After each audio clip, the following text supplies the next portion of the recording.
내 인생을 위해 물음표가 필요합니다라는 제목으로 하나님의 말씀을 나눌 때 많은 은혜 받으시기를 주의 이름으로 축원드리겠습니다.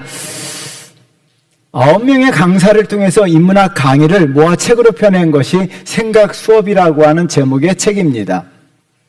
이 책의 첫 장을 넘기자마자 표지 다음에 나오는 첫 장을 넘기면 한 문장이 나오는데요. 그 문장은 다음과 같습니다. 우리 한번 다 같이 읽어볼까요? 내가 나로서 온전히 살아가기 위한 최고의 방법은 자신의 인생에서 반드시 답해야 할 질문을 만나는 것이다. 여러분, 이것이 인문학의 출발점이고 우리가 온전히 살아가기 위해서는 자신의 인생에 반드시 답해야 할 질문을 만나야 한다는 것입니다. 그렇다면 여러분들은 여러분의 인생을 위해서 만나야 할 질문을 만나셨냐는 거죠. 우리가 질문을 가져야 할 중요한 이유에 대해서 첫 번째 강연자인 광고기획자 박웅영 씨가 대답을 해주는데요. 그가 강연 시작하면서 첫 마디입니다. 우리 한번 같이 읽어보도록 하겠습니다. 저는 물음표가 좋습니다. 저는 큰 즐거움을 위해 느낌표가 커지면 좋겠습니다. 그러려면 물음표가 필요합니다. 이분의 인생 가운데서 인생에 큰 즐거움을 주는 느낌표가 많아야 된다는 거예요.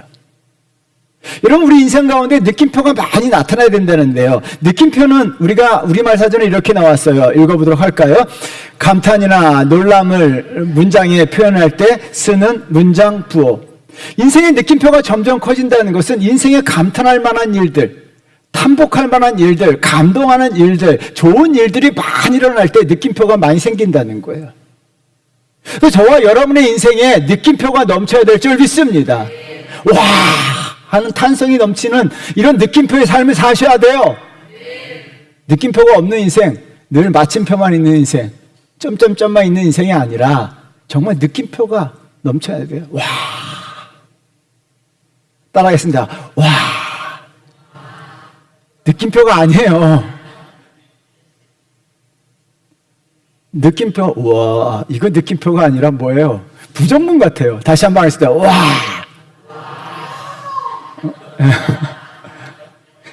느낌표가 넘치는 인생 되셔야 될 줄 믿습니다. 그러기 위해서는요, 물음표가 있어야 된다는 거예요. 신앙생활도 마찬가지입니다. 물음표, 신앙의 바른 질문을 하게 되면요, 우리 인생이 하나님 앞에 바른 질문을 통해서 바른 답을 찾게 되면 인생이 하나님 앞에 바르게 돼요. 그러면 하나님께서 저와 여러분의 인생 가운데 느낌표를 만들어 주십니다. 이 과정을 그대로 시편 기자가 실행했어요.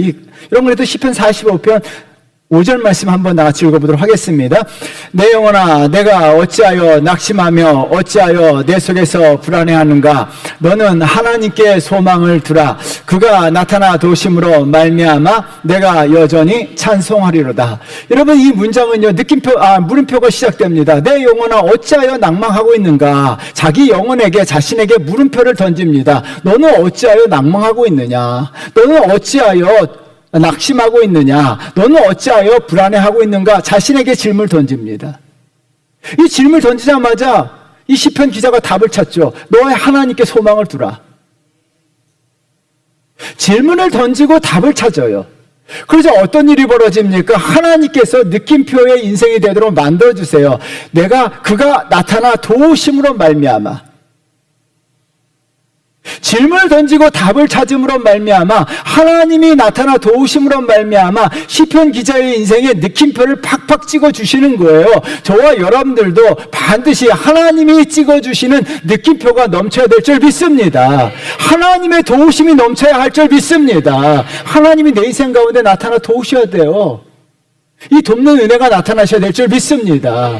그래서 여러분, 하나님이 돕는 은혜가 나타나면요, 하나님이 나타나 도우신다면 내 인생은요, 느낌표예요. 와, 이분도 도우셨다. 에베네셀, 하나님이 여기까지 도우셨다. 느낌표를 찍었잖아요. 여러분, 이 느낌표가 여러분 삶에 다시 한번 넘치시기를 주의 이름으로 축원드리겠습니다. 그러기 위해서는요, 우리가 질문을 반드시 던져야 돼요. 오늘 본문을 통해서요, 우리가 반드시 던져야 할 두 가지 질문이 있어요. 이것은요, 가장 근본적이고 가장 기본적인 질문이에요. 첫 번째는요, 내 인생의 목적은 무엇인가? 고대 그리스 철학자 아리스토텔레스의 철학의 중심은 목적론이에요. 그러면서 그 사람이 이런 이야기합니다. 우리 한번 같이 읽어보도록 하겠습니다. 세상의 모든 것은 존재하는 이유가 있다. 공기든 물이든 사람이든 목적을 가졌다. 이런 공기도 목적이 있고 사람도 목적이 있다는 거예요. 그럼 사람이라면 목적을 가지고 살아야 한다는 거예요.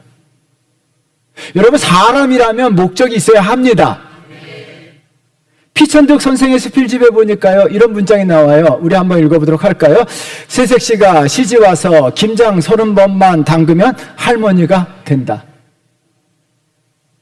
여러분, 새색시가 시집 왔는데요, 김장 30번 나고 나니까 할머니가 되어 있는 거예요.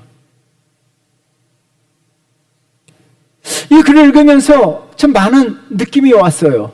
두 가지 의미가 생각나더라고요. 하나는요, 인생이 너무 쉽게 지나가요. 김장 몇 번 담그면 10년 지나가요. 또 김장 몇 번 담그면 10년 되고요. 김장 또 몇 번 담그니까 할머니가 되어 있는 거예요. 인생은 김장 담그다가 인생 끝난 거예요. 단 하나는요, 이것이 의미하는 것이 뭐예요? 김장 담그는 것처럼 특별한 목적도 없이 그냥 먹고 살기 위해서 하루하루 살다가 인생이 늙어버리는 거예요. 인생에 목적이 없어요. 먹고 사는 거예요. 단지 먹고 살기 위해서, 김장 담그기 위해서. 김장만 담그다가 인생이 끝나버리는 거예요. 그냥 직장만 다니다가 인생이 끝나버리는 거예요.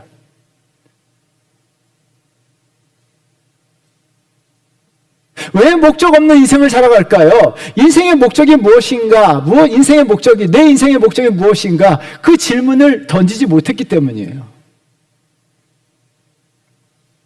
여러분, 지금도 늦지 않았습니다. 반드시 저와 여러분의 인생의 목적은 무엇인가? 이 질문을 여러분 자신에게 던지셔야 될 줄 믿습니다. 그래서 신앙생활의 가장 기본을요, 성경학자들이 신앙생활의 기본을 만들어 놨어요. 가장 기본이요.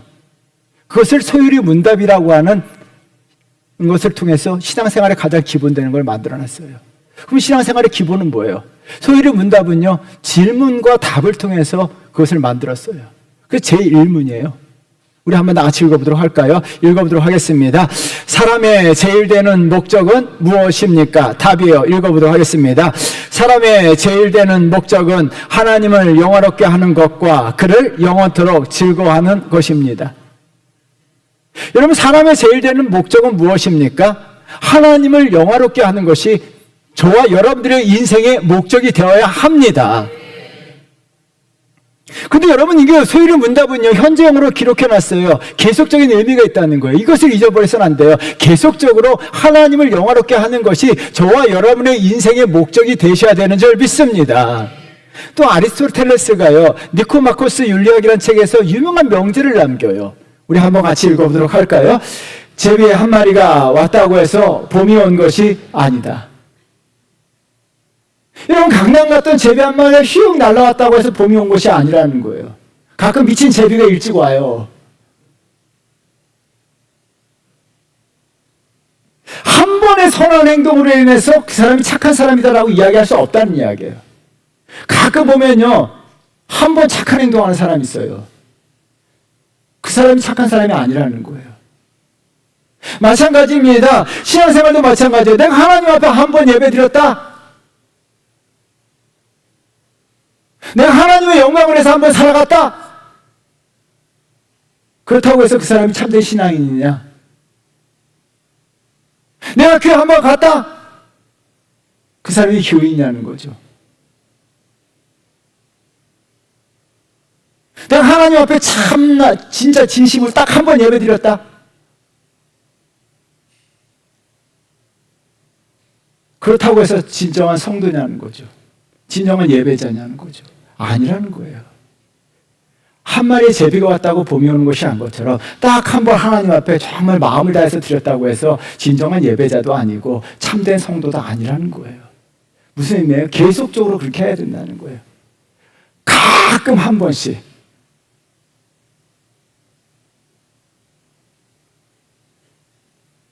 여러분, 오늘 본문에 나오는 두 사람, 사도 바울과 바나바는요, 인생의 목적이 무엇인가 질문했습니다. 그리고 거기에 대한 답을 찾아요.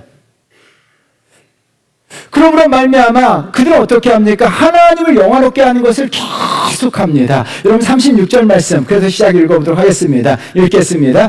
며칠 후에 바울이 바나바더러 말하되 우리가 주의 말씀을 전한 각성으로 다시 가서 형제들이 어떠한가 방문하자 하고 두 사람은 1차 전도 여행을 통해서 수많은 이방 사람들 죽게 돌아오겠어요.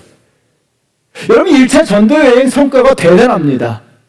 사도 바울의 복음 전하고 바나바의 복음 전함으로 말미암아 수없이 많은 사람들이 죽게 돌아왔어요. 예수 믿게 되고 교회 몇 개의 교회가 세워졌습니다.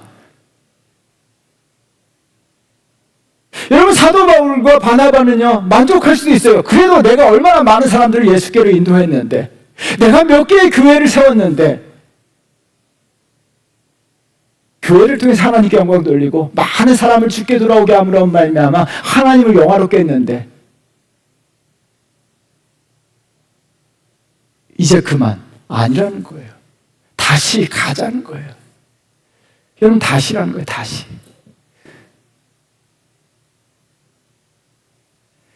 일어서서 가자는 거예요. 다시 복음의 현장으로, 다시 교회로, 다시 하나님의 백성들을 향해로 다시 가자는 거예요. 그래서 더 많은 교회를 세우고, 더 많은 사람을 주께로 인도하고, 더 많이 하나님께 영광을 돌리기 위해서 다시 가자는 거예요.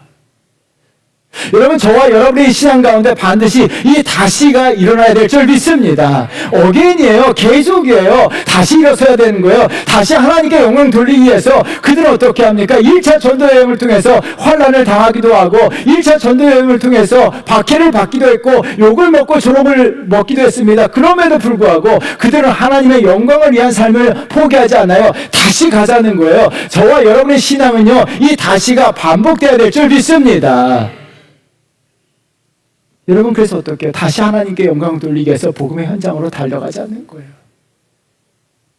근데요, 그래서 바울이 그런데 예상치 못한 사건이 발생해요. 여러분 꼭 기억하셔야 돼요. 내가 주의 일을 열심히 하려고 하면 예상치 못한 일이 발생합니다.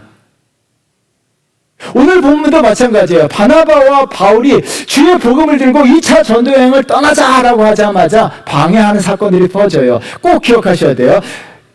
바나바가요 마가 요한을 데리고 가자라고 바울에게 이야기하죠. 37절 말씀 우리 한번 나같이 읽어보도록 하겠습니다. 바나바는 마가라 하는 요한도 데리고 가자고 하나, 바나바는 마가를 데리고 가자라고 얘기합니다. 마가를 잘 기억하셔야 돼요. 마가는요 자신의 조카이기도 하고, 마가는요 1차 전도여행을 통해서 중도 포기한 거예요. 바울과 바나바와 함께 1차 전도여행을 다니다가 마가는요 아무런 이유 없이 자기 집으로 돌아가 버려요. 근데 바나바는요 그 마가를 다시 데리고 가자라고 이야기해요. 그때 사도 바울은 어떻게 합니까? 안 된다고 이야기하죠. 38절 말씀 우리 한번 같이 읽어보도록 하겠습니다.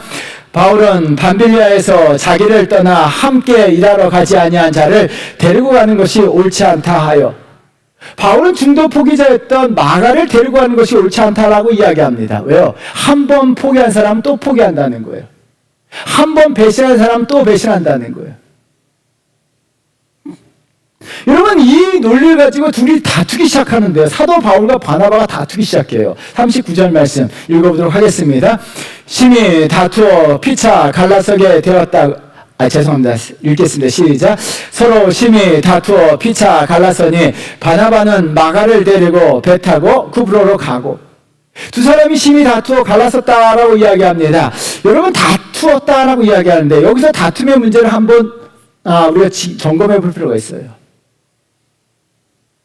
여러분 다툼의 문제에 대해서 한번 질문을 던질 필요가 있어요. 정말 다툴 만한 문제인가? 인류의 역사는 다툼의 역사예요. 민족 간에 민족 간에, 국가 간에 국가 간에, 사회와 사회 간에, 개인 간에 개인 간에.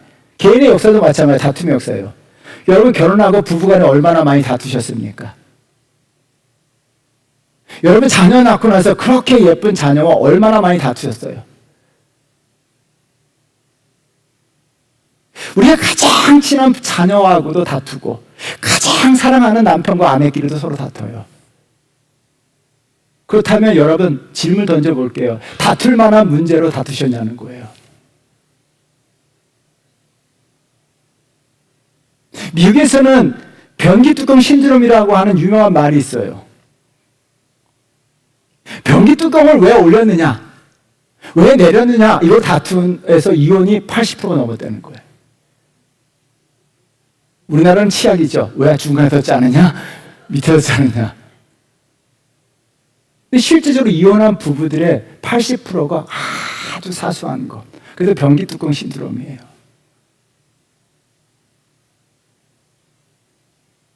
여러분 왜 다투고 사시냐는 거예요. 왜 부부간에 다툼하고 있냐는 거예요. 왜 자식들하고 다툼하고 있냐는 거예요. 왜 교회에서 다툼하고 있냐는 거예요. 여러분 어마어마한 거 갖고 다툰 사람 없어요.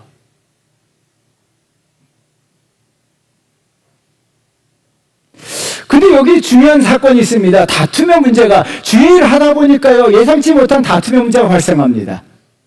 여러분들도 주의 일을 열심히 하려고 하고 내가 진짜 예수 잘 믿으려고 하면 여러분 상에 예상치 못한 어려움이 찾아와요.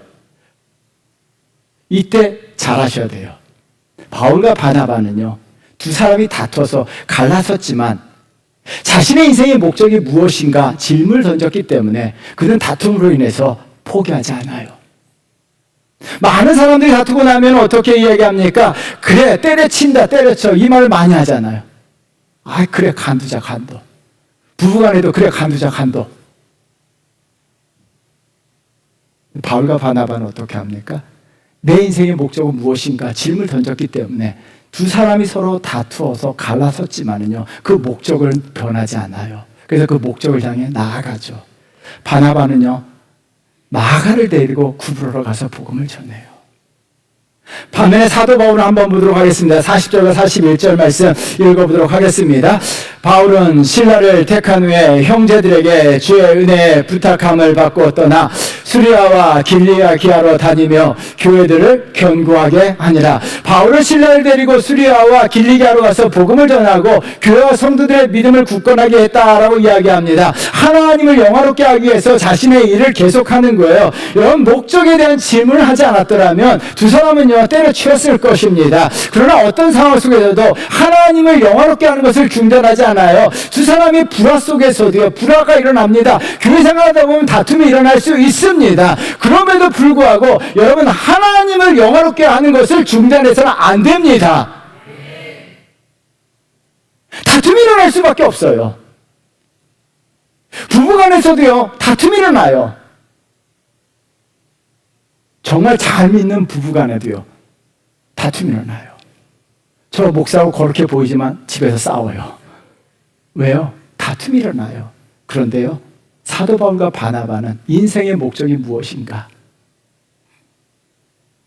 그 질문을 던지고 답을 찾았기 때문에 하나님을 영화롭게 하는 것은요, 계속 합니다.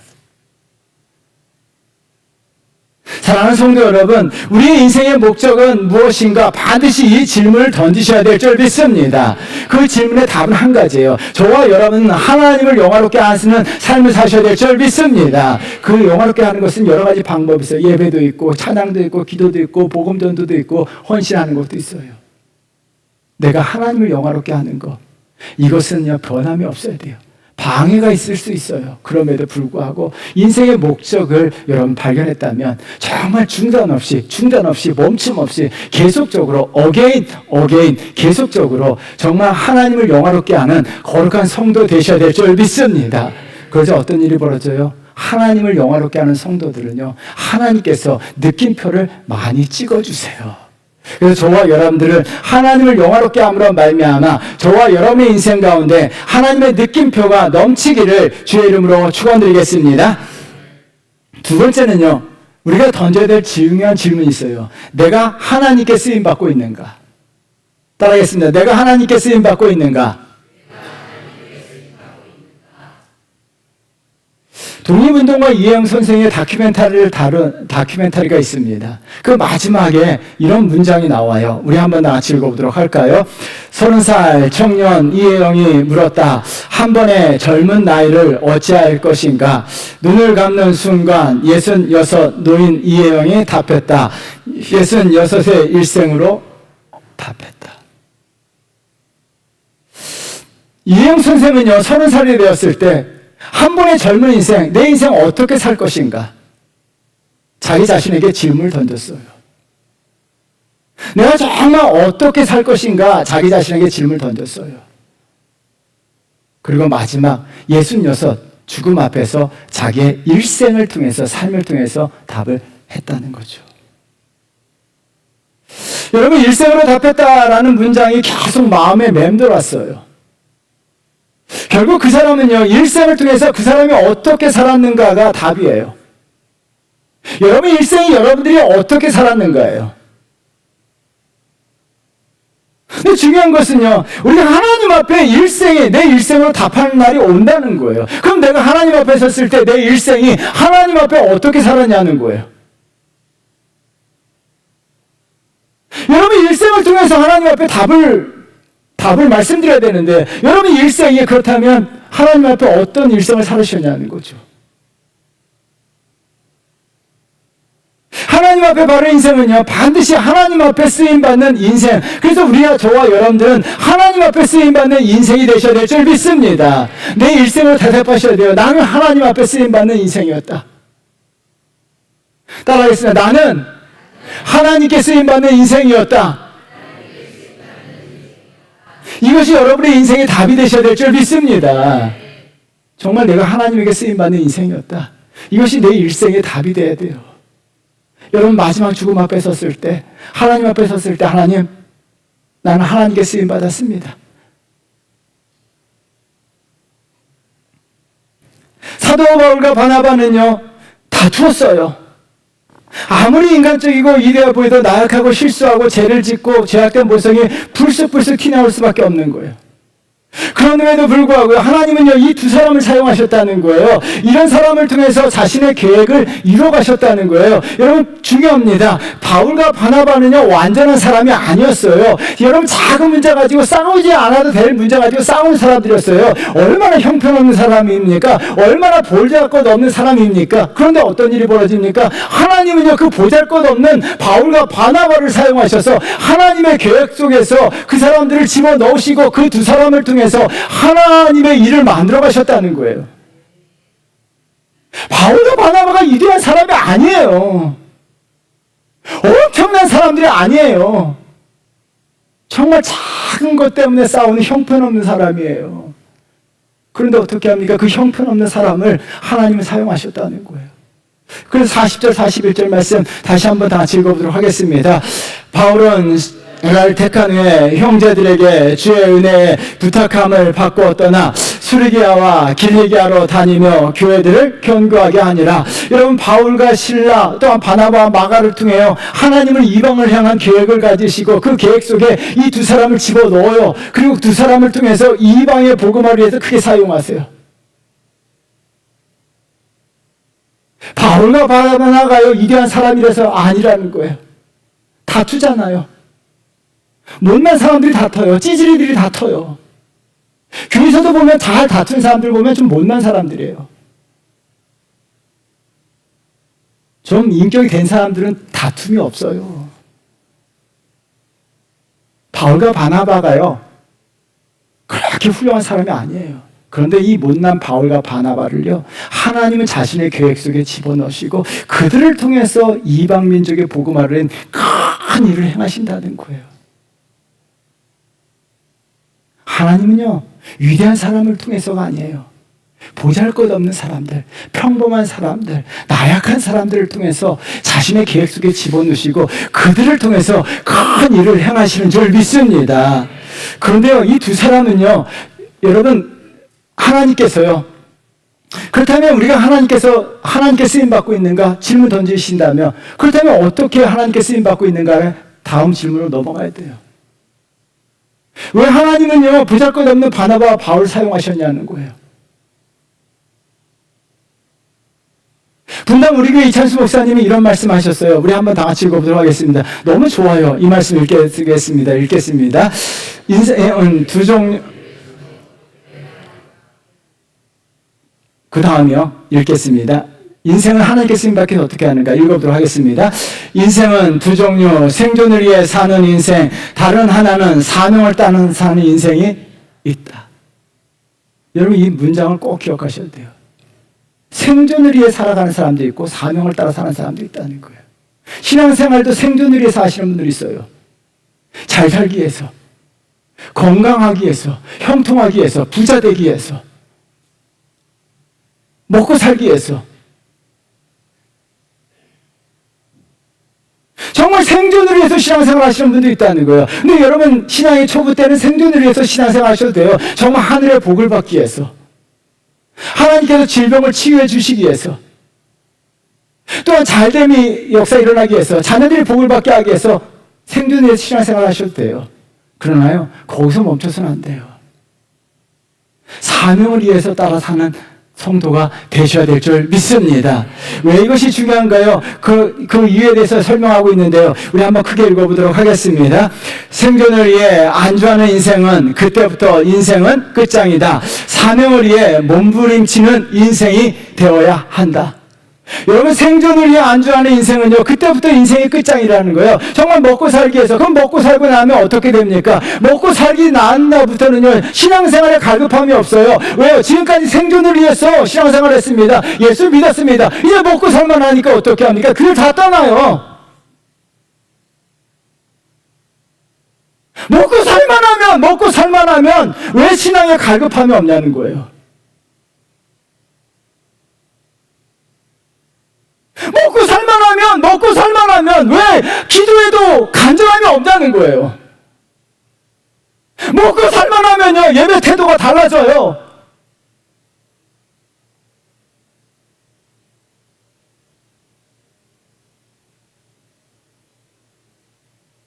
한국교회 예배 태도 제가 늘 말씀드리잖아요. 왜? 다 먹고 살만 하니까. 생존을 위해서 신앙생활을 했기 때문에, 생존을 위해서 신앙생활을 했기 때문에 그냥 먹고 살만 하니까 그냥 교회 다니는 거예요. 여러분, 생존을 위해서 신앙생활 하십니까? 그때부터 끝이에요. 끝. 하나님의 은혜도 끝. 하나님의 역사심도 끝이에요.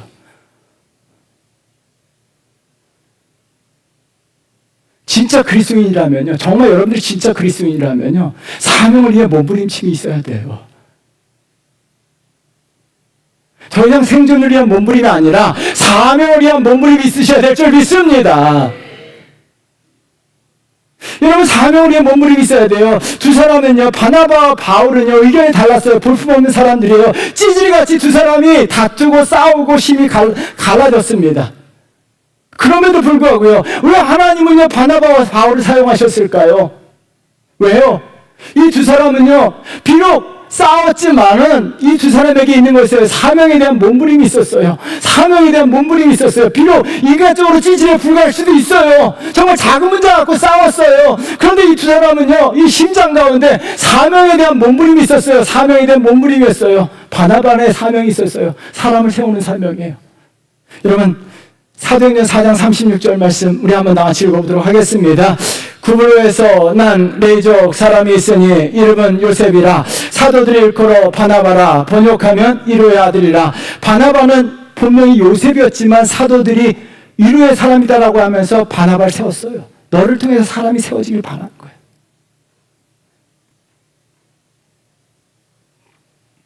바나바는요, 이로의 사명, 이로자의 사명, 격려의 사명을 가졌어요. 마가는 중도 포기했지만 바나바는 마가를 포기하지 않았어요. 마가를요, 중도 포기한 마가를 다시 세워요. 마가가 얼마나 위대한 사도로 바뀝니까? 사도 바울은 마가가 필요 없다라고 이야기했어요. 마가 데려가는 걸 거부했어요. 근데 사도 바울이 말년에 마가에 대해서 이렇게 고백해요. 우리 한번 같이 읽어보도록 하겠습니다. 디모데후서 4장 11절이에요. 읽겠습니다. 누가만 나와 함께 있느니라. 내가 올 때 마가를 데리고 오라. 그가 나의 일에 유익하니라. 여러분, 사도 바울이 말년에 마가가 나의 일에 유익하다라고 했어요. 마가는요, 중도 포기하고 고향으로 돌아갔지만 바나바가 마가를 다시 세움으로 말미암아 사도 바울에게도 유익하고 하나님 나라에 유익합니다. 그 마가가 최초의 원시 복음이 마가복음의 저자예요. 바나바는 사명이 있었어요. 사람을 세우는 사명이요.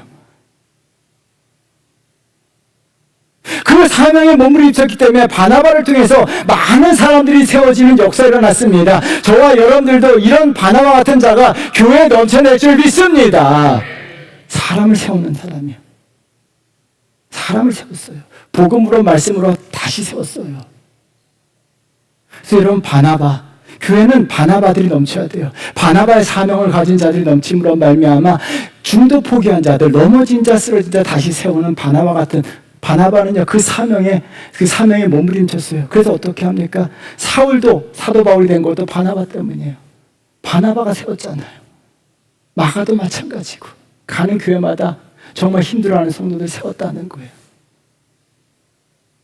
사도 바울도 마찬가지입니다. 하나님께서 이방인의 사도로 부르셨습니다. 이방인에게 복음을 전하는 것이 그의 사명이었습니다. 이방인에게 복음을 전하는데 자기의 생명까지도 내어놓았습니다. 목숨도 두려워하지 않았습니다. 그래서 사도 바울은요, 마가를 거부한 이유가 여기 있어요. 어떻게 복음 전하다가 중도 포기할 수 있냐는 거예요. 어떻게 예수 믿다가 중도 포기할 수 있냐는 거예요. 예수님께서 우리를 위해서 십자가에 죽기까지, 죽어가면서까지, 정말 죽으시면서까지 포기하지 아니하시고 십자가에 죽으셨는데, 예수님께서 나를 위해서 포기하지 아니하시고 십자가에 죽으셨는데 어떻게 중도 포기할 수 있냐는 거예요.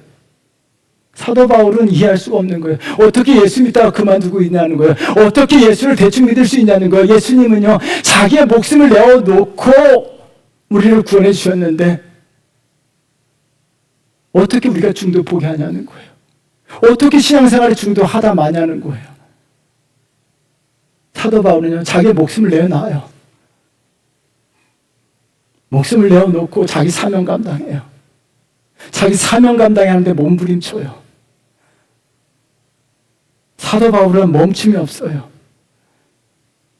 하나님께서 어떻게 합니까? 비록 나약하고 연약하고 볼품없는 자들이라 할지라도요, 자기의 사명에 몸부림치는 사람들을 통해서 하나님의 큰 역사를 만들어 가세요.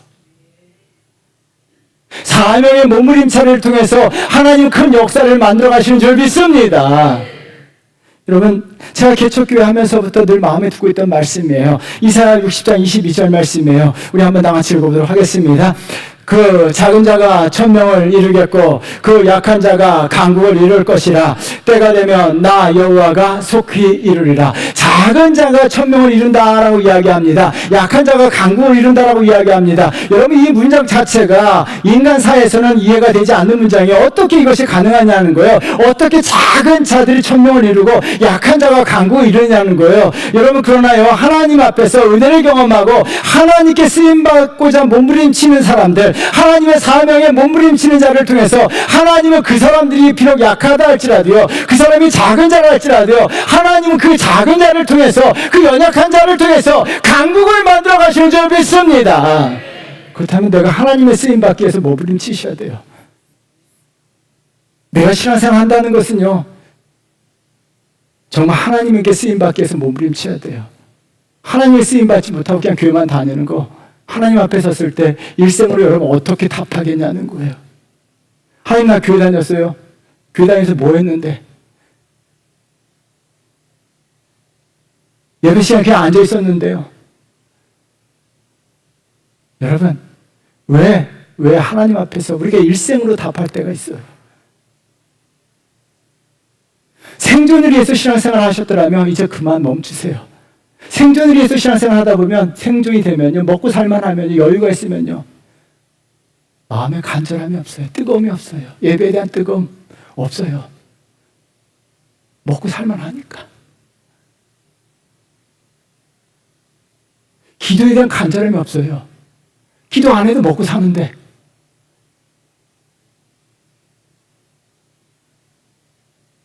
예배에 대한 간절함이 없어요.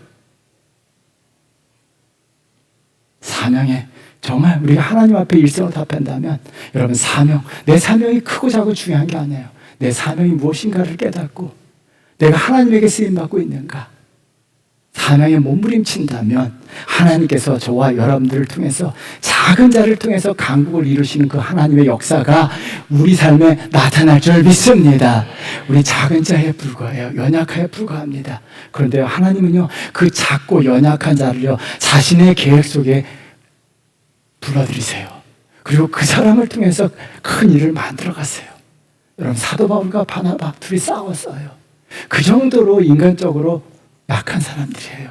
그럼에도 불구하고 하나님의 계획 속에 그 두 사람을 포함시키고 두 사람을 통해서 큰 역사를 만들어 갔어요. 여러분, 사도 바울의 인생에 얼마나 많은 느낌표가 만들어졌습니까? 왜요?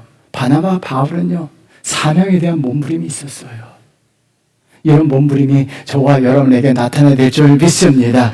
그래서 하나님께 쓰임받아서 하나님 앞에 쓰임받는 인생, 하나님 앞에 섰을 때 하나님, 나는 하나님께 쓰임받았습니다라고 고백하고, 하나님 다 알고 있어요. 내가 너를 사용하였다. 저와 여러분들 반드시 하나님께 쓰임받는 멋진 인생 되셔야 될 줄 믿습니다. 내 인생에 참 질문이 있어야 돼요. 여러분, 단지 신앙적 질문만 아니라 인생의 질문을 던지는 것이 자기 삶에 온전해지는 거예요. 질문이 있게 될 때 느낌표의 삶이 돼요. 그렇다면 내 인생의 가장 근본적인 질문은 내 인생의 목적이 무엇인가? 여러분, 이 질문이 반드시 저와 여러분의 신앙의 질문이 되어야 돼요. 여러분이 그 답을 찾지 못해서 성경학자들은 가르쳐줘요. 하나님의 영광을 위해서. 한 번 예배 잘 드리지 마시고요. 한 번 사역하지 마시고요. 계속. 정말 마음을 다해서 계속 예배 잘 드리시고, 하나님 앞에 뜨겁게 나아가시고, 계속 하나님의 영광을 위해 살아가시는 저와 여러분 되셔야 될 줄 믿습니다. 또한 하나님께 쓰임받고 있는가? 그냥 나는 내 마음대로 교회 다니고 있는가? 사명에 대한 몸부림이 있었어요. 그 사명 중단하지 아니하시고 사명 감당하고자 하는 몸부림이 있다면 하나님께서 저와 여러분들 하나님의 계획 속에 집어넣으시고요. 여러분 괜찮아요. 약하고 부족하고 형편없어요. 괜찮아요. 하나님의 계획 속에 들어가면 돼요. 그러면 그 사람을 통해서 하나님은요, 큰 역사를 만들어 가세요. 그리고 그런 사람을 통해서 느낌표를 만들어 주세요. 여러분, 늘 마침표로 끝나는 인생, 아무런 감탄도 없고 탄성도 없고 하나님의 역사하심이 없는 마침표 인생이 아니라 정말 하나님의 역사와 하나님의 은혜와 축복으로 느낌표가 넘치는 인생 되셔야 될 줄 믿습니다. 이런 인생 되셔야 될 줄 믿습니다. 찬양하겠습니다. 지금 서 있는 이곳